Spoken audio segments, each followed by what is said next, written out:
Colors TV के popular show मन्नत में मन्नत को अब नहीं चाहिए विक्रांत अपनी जिंदगी में।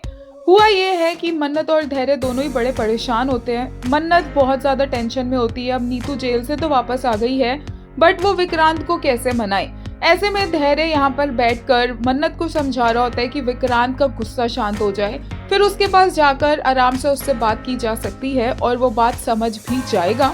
धैर्य मन्नत को हिम्मत दे रहा होता है। वहीं विक्रांत नीतू को देखने धैर्य के घर पर आता है और जब वहां से निकल रहा होता है तो वो मन्नत और धैर्य को साथ में देख लेता है और उन दोनों को साथ में देखकर विक्रांत को गुस्सा चढ़ जाता है, क्योंकि जब वो दोनों उठ के जाने लगते हैं तो मन्नत अचानक से बेहोश हो जाती है और वो भी धैर्य की बाहों में। विक्रांत ये खड़े होकर देख रहा होता है और फिर उसके बाद धैर्य मन्नत को अपनी गोद में उठा लेता है और वहां से विक्रांत गुस्से में चला जाता है।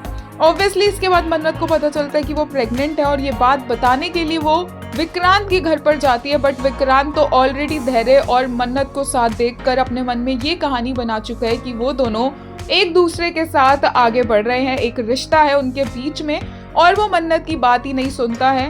मन्नत को लगता है कि विक्रांत उसके बच्चे को एक्सेप्ट नहीं करना चाहता है और घर आकर ये बात वो रोनी और नीतू को बताती है, धैर्य को बताती है और मन्नत बोलती है कि इस बच्चे को पालने के लिए मुझे विक्रांत की जरूरत नहीं है।